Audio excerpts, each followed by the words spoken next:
Kannepalli pump house వద్ద మాజీ మంత్రి కేటీఆర్ మాట్లాడారు. ప్రచుద్దాం.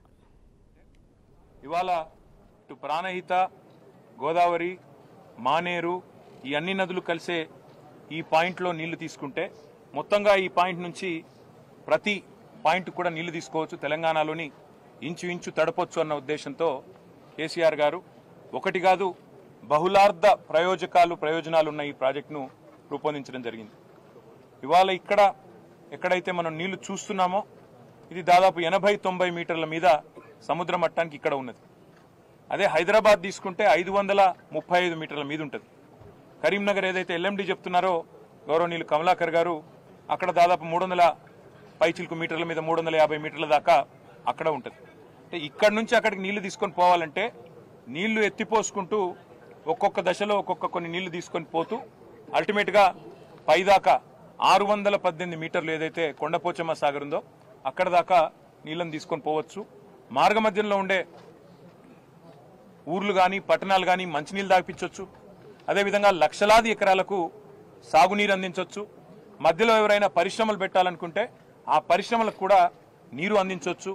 అదేవిధంగా మత్స్య సంపద ప్రోత్సహించవచ్చు.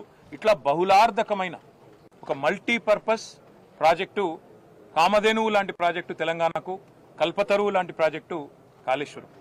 ఇవాళ నిన్న ఈ 2 రోజులు కూడా బీఆర్ఎస్ శాసనసభ్యులు, శాసన మండలి సభ్యులు, సీనియర్ నాయకుల బృందం పెద్దలు కేసీఆర్ గారి ఆదేశం మేరకు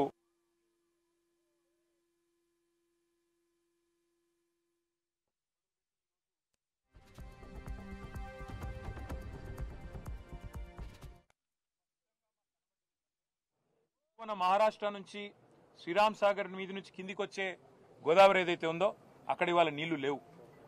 లోవర్ మానేర్ డ్యాంలో కేవలం డెడ్ స్టోరేజ్ 3 టీఎంసీలు అయితే దానికంటే 2 టీఎంసీలు మాత్రమే ఎక్కువ. 26 టీఎంసీలు ఉండే ఎల్ఎండిలో ఇవాళ 5 టీఎంసీలు మాత్రమే ఉన్నాయి. దానిపైన ఉండే మిడ్ మానేర్లో అది కూడా 28 టీఎంసీల కెపాసిటీ ఉన్న రిజర్వాయరు, అక్కడ కూడా కేవలం 5 టీఎంసీలు ఉన్నాయి.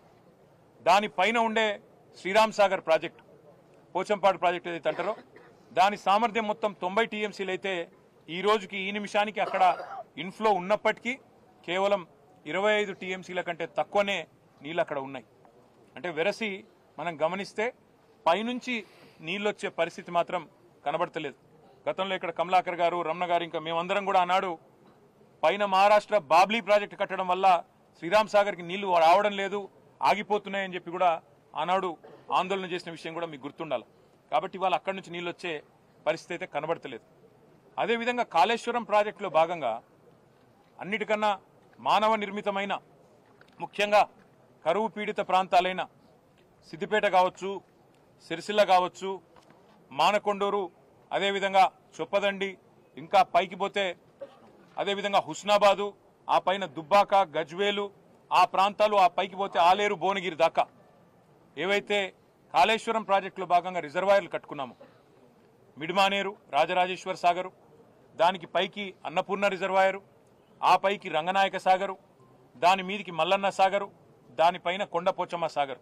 అంటే హైదరాబాద్ కూడా మంచినీళ్ళు అందించే మల్లన్న సాగర్, కొండపోచమ్మ సాగర్ కెపాసిటీ 15 టీఎంసీలు. టీఎంసీల లెక్క హైదరాబాద్లో కొంతమందికి అర్థం కాదు కాబట్టి ఒక మాటలో హుసేన్ సాగర్ 1 టీఎంసీ. అంటే 15 టీఎంసీల సామర్థ్యంతో హైదరాబాద్ నెత్తి మీద కుండబెట్టినట్టు మనకు కొండపోచమ్మ సాగర్ అనేది 15 టీఎంసీలతో కట్టుకున్నాం. దానికి కొద్దిగా దిగువన, అది కూడా హైదరాబాద్కు ఉపయోగపడే విధంగా, అదేవిధంగా వ్యవసాయానికి ఉపయోగపడే విధంగా 50 టీఎంసీలతో మల్లన్న సాగర్, అదేవిధంగా దాని